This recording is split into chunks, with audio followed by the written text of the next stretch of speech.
Pulso económico que, como siempre, empezamos echando la vista atrás a ver cómo le ha ido a nuestro índice bursátil, al IBEX 35, que, bueno, 0,86% arriba, deja el índice general. Hemos estado por encima de los 9.400, al final de la sesión 9.394,6, con algunos valores que han sido puntales de ese no retroceso bursátil. Es el caso del Banco Santander, que hoy es el que más sube, 4,79 arriba. Esto había sido de más del 5 durante buena parte de la jornada.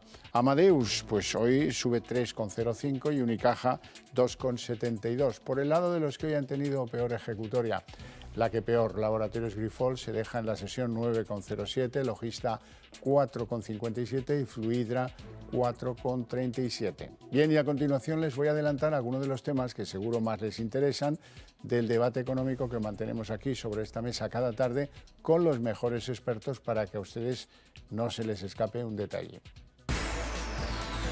Hoy la gran noticia económica, desde luego, es la inflación, el IPC, que repunta 6,1% el índice general, 2 décimas arriba, 7,7 el subyacente, también 2 décimas arriba. Y bueno, luego les contaré algunas curiosidades de este índice, porque en este país la estadística cada vez vale menos, o eso es lo que parece, la verdad. Hablaremos también del Euribor. El Euribor está ya en el 3,5% y consecuencia de ello es que las hipotecas se han puesto a máximos de los últimos 12 años. Y otra consecuencia es que se están firmando la mitad de hipotecas que hace un año. Eso es lo que tiene el aumento de los tipos de interés. Les presento ya a nuestros invitados esta tarde. Don Juan Iranzo, catedrático de Economía Aplicada, director de Armadata. Muy buenas tardes. Buenas tardes, encantado de estar aquí y hoy con don José Ramón, encantado. ¿Todo bien, profesor? Muchísimo frío y bueno, pues los precios bastante regular. Como decía mi abuela, ¿cómo está la vida? ¿Cómo está la vida? Que tiene su explicación, ¿sabe por qué? Porque antes lo que se calculaba era el índice del coste de la vida. El coste de la vida, sí, sí, más sensato. Bien, don José Ramón Riera, economista y además fundador del Foro Séneca. Muy buenas tardes. Muy buenas tardes. ¿Todo bien? Y todo bien, y sobre todo estando aquí con el profesor Iranzo, creo que va a ser un gran día para que podamos discutir del desastre Hoy puede ser de los un precios, gran día, del desastre de los precios, que además, es decir, como tanto el profesor Iranzo y yo hemos dicho en varias ocasiones, la inflación no se resuelve en 2 días. No. Cuesta mucho bajarla. Y si además el subyacente se ha ido a lo que se ha ido... Sobre todo cuesta cuando no tienes el timonel que fija el rumbo adecuado, eso es lo peor. Vamos con el índice. El índice ha reconquistado los 9.400 buena parte de la sesión y se ha quedado en unos niveles. Por cierto, la bolsa en febrero ha ganado un 4%, que es una cosa bien significativa. No sé lo que durará, eso no lo sabe nadie, pero lo que sí puedo decirles es que hoy buena parte del valor positivo al cierre es gracias al Banco Santander. Luego veremos por qué, pero una buena sesión, la verdad. Hombre, evidentemente se están esperando resultados empresariales y parece que pueden ser buenos. Y curiosamente, aunque se espera una subida de tipo de interés con mayor o menor intensidad, eso está favoreciendo a la bolsa. ¿Por qué? Porque han tirado de la misma los bancos, que se ven claramente beneficiados por la subida de tipo de interés, porque ha subido el Santander, como luego veremos, pero también los demás, Sabadell, BBVA, etcétera. Y luego, por otro lado, hay que tener en cuenta que hay una serie de incertidumbres, pero hay mucha liquidez. Por tanto, en este momento la gente prefiere incluso entrar en bolsa que en renta variable para esperar a ver, renta variable en lugar de renta fija para esperar a ver cómo van los tipos de interés. Don José Ramón Riera. Sí, vamos a ver, aquí hay una cosa que está clarísima. Ahora mismo hasta la bolsa se ha convertido en el refugio a la espera de ver qué es lo que pasa en las próximas semanas, pero por un motivo. Porque todavía las expectativas empresariales en cuanto a los resultados son francamente buenas. Además, no tenemos que olvidar una cosa, es decir, por todo, a pesar de los grandes impuestazos que les han puesto a la banca y a las eléctricas, esos impuestos no son legales y alguien antes o después los va a tener que devolver. Y yo creo que en el fondo, es decir, tal como está los inversores viéndolo, es decir, lo que está haciendo este gobierno, es decir, antes o después, no solamente va a tener repercusiones a la contra del gobierno, sino a favor de las empresas, porque no es tolerable ni aceptable inventarse impuestos en contra de la filosofía de la Unión Europea. Vamos con el Banco Central Europeo en dos líneas importantes sugeridas hoy. La primera es que la expectativa de subida de tipos del Banco Central Europeo se vaya a un desconocido 4%. Y la segunda, una recomendación de Christine Lagarde a la banca. Empiecen ustedes a remunerar los depósitos. Sí, vamos a ver. Sí. Antes o después la banca va a tener que aceptar que si tú tienes dinero y ellos te están cobrando mucho más por disponer de créditos, ellos también van a tener que pasar a remunerarlo. Pero esto es un proceso natural, porque va a llegar un día un banco que diga, pues yo hoy lo remunero al 2. Acordémonos en las épocas pasadas, cuando el Banco Santander, con su modelo agresivo, hacía acciones y automáticamente, y a partir de ahí todo el resto de la banca continuaba. Esto va a pasar. ¿Quién va a ser el primero? No lo sabemos, pero esto va a pasar.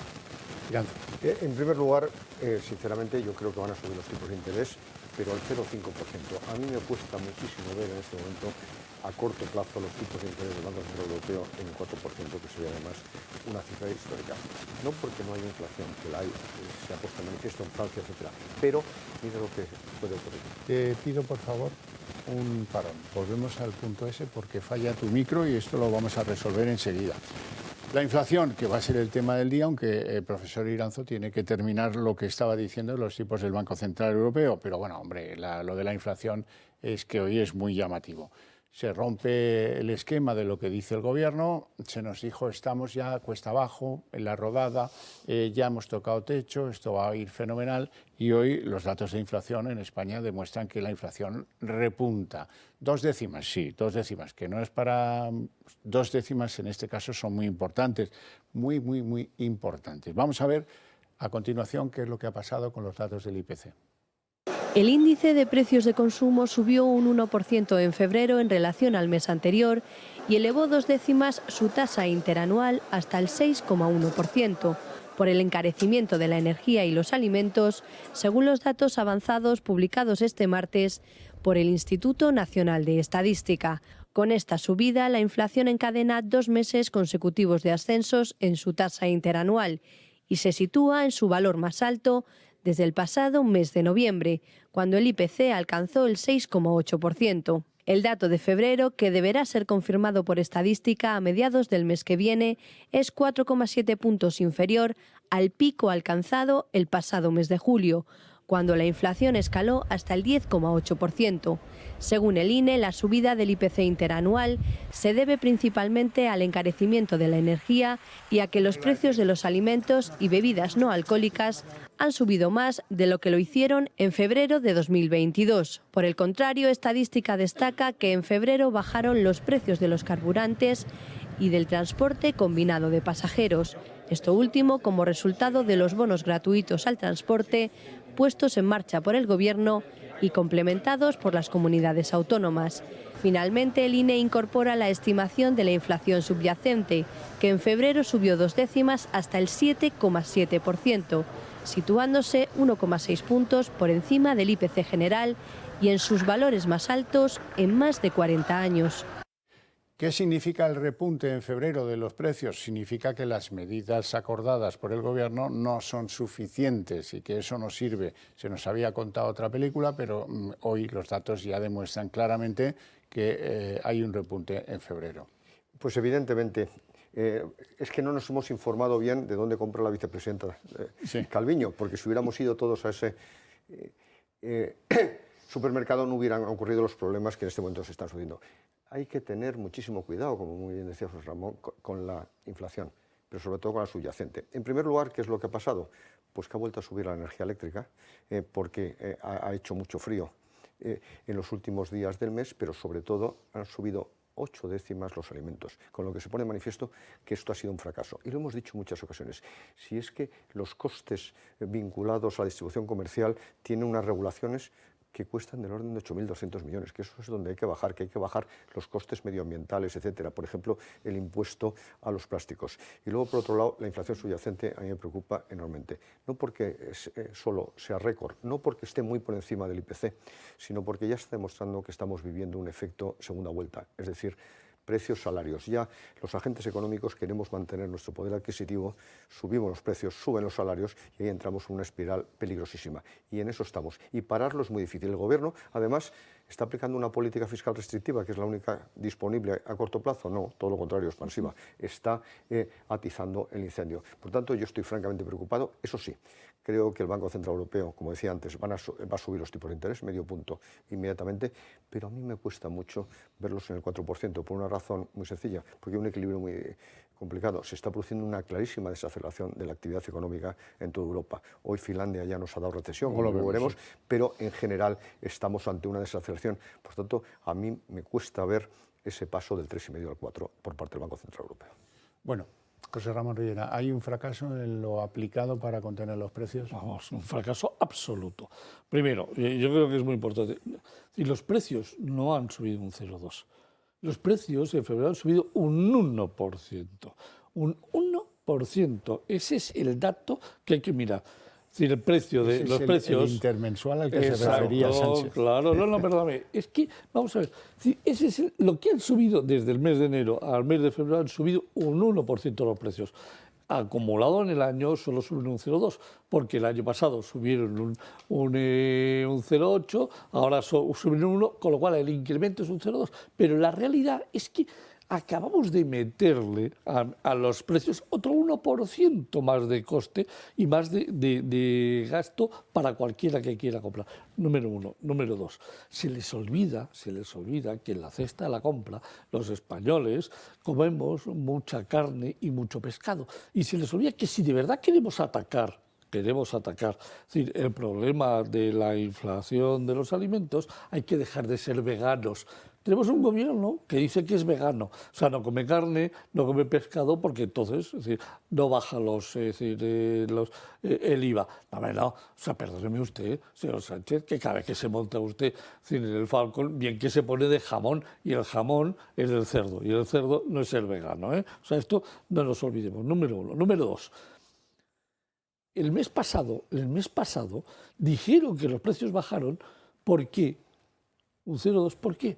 Porque bajó el subíndice 0,4 de los precios de la energía, que bajó un 11%. Y bajó un 11% simplemente por un nuevo modelo de cálculo. Y lo dice, es decir, todos los estadísticos del Instituto Nacional de Estadística, y lo dicen en la nota de prensa, que cambiaron el modelo de cálculo, y añadieron, es decir, todas las variaciones de los precios que se tarifan en modelo libre. No. ¿Pero qué me compara usted? O sea, usted me está comparando, es decir, un modelo nuevo de cálculo con el modelo antiguo, y me dice usted que en enero baja un 11% los precios. Claro, hace que los precios bajen un 0,2. Ya a partir de ahora, ya ese cambio ya no lo puedes volver a hacer. Es decir, ya tienes que calcularlo. Vamos a ver qué es lo que sale del subíndice 0,4 cuando nos lo publiquen. Y el gran problema es que se llama inflación subyacente. Y la inflación subyacente, que quitamos la energía y que quitamos los alimentos, ya se ha metido dentro de la estructura de los precios de este país, como muy bien decía el profesor Iranzo, y eso ya en un 7,7, que además sigue siendo un 1,6%, un punto 6, con diferencia sobre lo que decimos que es la inflación. A ver cómo lo bajamos, o sea, ¿con qué manera lo vamos a bajar? ¿Qué medidas vamos a tomar para bajar la inflación subyacente?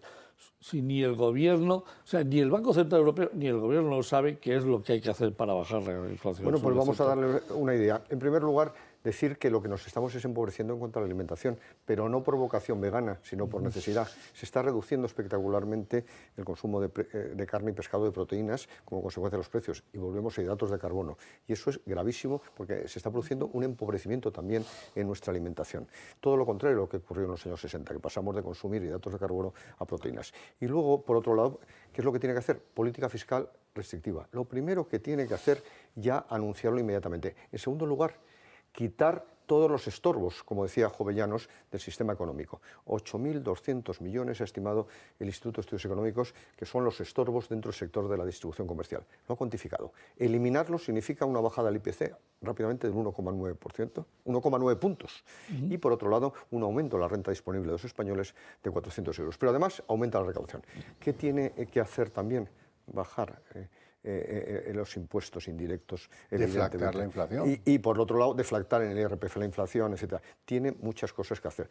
¿Y qué es lo que está haciendo? Justo lo contrario. Deflactar la inflación significa, para que nos entiendan todos, el Gobierno ha recaudado en el año pasado 31.000 millones más de lo que tenía previsto recaudar. Gracias a la inflación, pues eso devolverlo, trasladarlo a las familias, aproximadamente 1.400 euros por familia. Eso es el cálculo que muchos tienen en mente. Por cierto, sobre lo cochambroso que acaba siendo nuestra estadística sometida al manejo de los políticos por encima.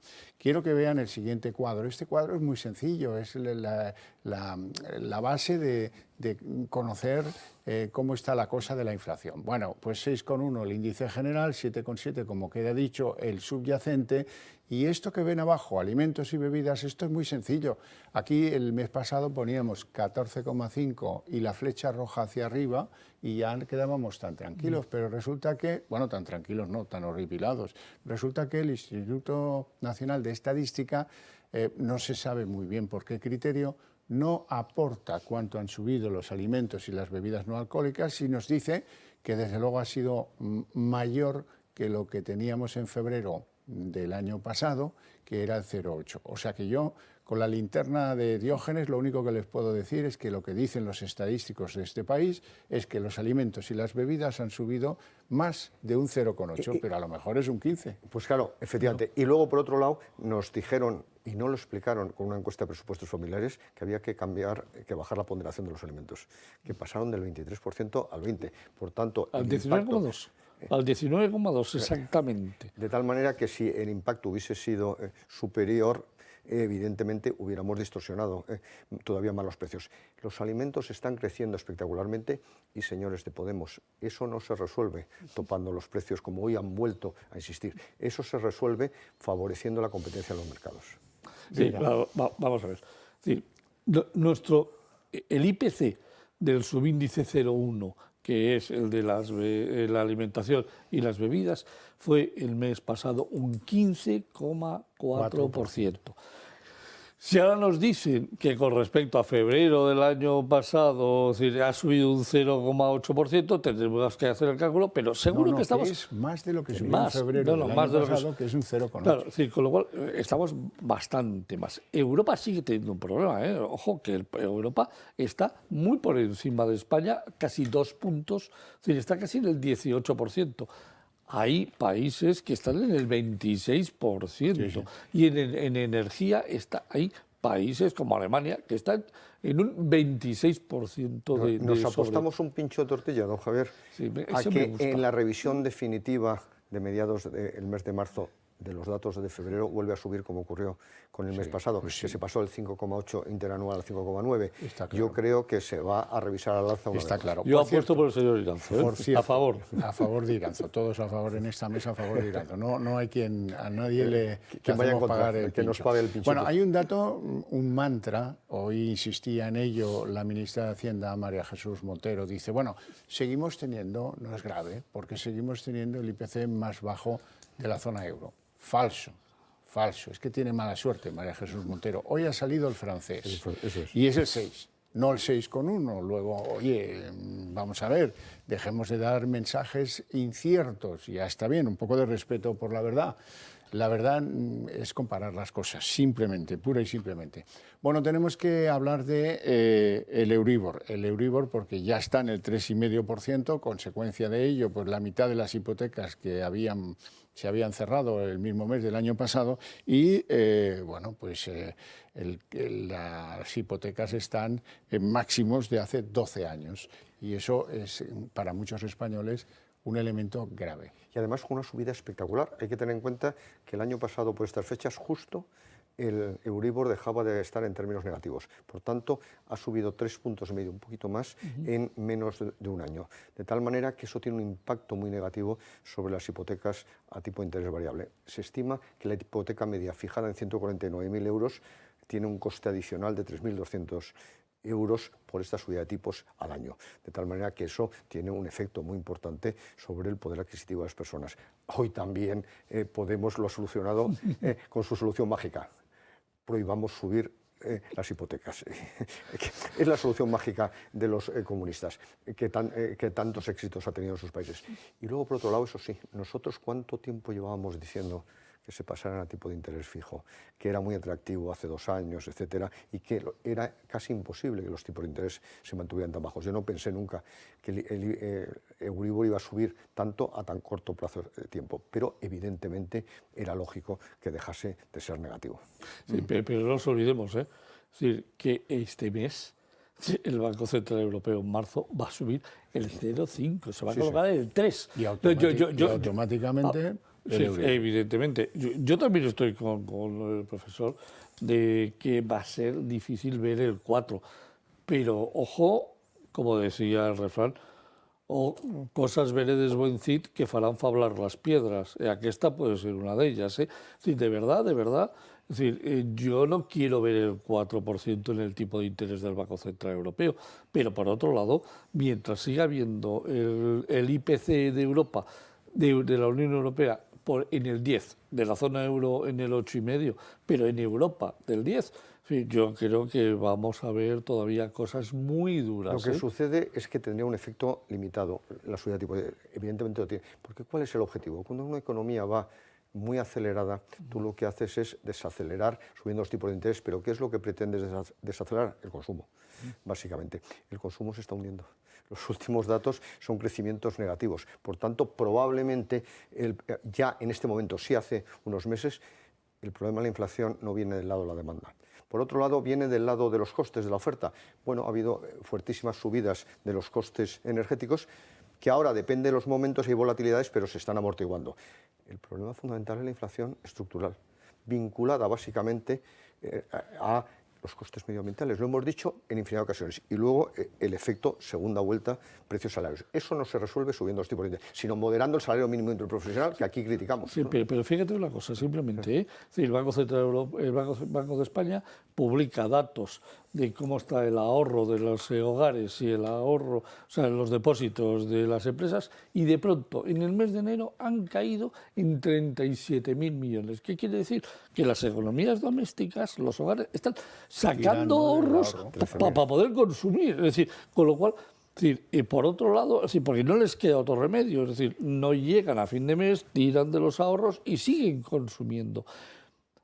Hay un problema muy serio a la hora de controlar la inflación, y no se va a controlar solo con medidas monetarias. O el gobierno toma una decisión, bajar gastos y bajar impuestos, o si no, de verdad, mientras siga subiendo gastos, le estamos metiendo gasolina al fuego. Y esto es lo que no quieren entender desde el gobierno. Vamos a un nombre propio. Hay que explicar a qué se debe el subidón del Banco Santander hoy, y es que resulta que han decidido seducir al mercado aumentando el payout del dividendo al 50%, y el resultado ha sido pues subidón en bolsa. Primero no se asusten, que lo del payout quiere decir dividendos repartidos sobre beneficios. Es decir, que deja de ser el banco que menos proporción sobre los beneficios repartía dividendos, no como su padre y sobre todo su abuelo, que muchos santanderinos vivían precisamente de los dividendos del Banco Santander. Dicho lo cual, ¿en qué se basa también esa situación? En un plan estratégico que se ha presentado hoy, que parte de un beneficio de 9.600 millones, récord, en el año 2022, y unas estimaciones de crecimiento de los ingresos del 8% entre el 23 y 25, y por otro lado un aumento de la rentabilidad hasta llegar a alcanzar el 11 y pico por ciento. En todo eso se basa, por tanto, los accionistas del Banco Santander hoy estamos de enhorabuena. Vamos, después de lo que ha dicho el profesor, ¿qué quieres que añada?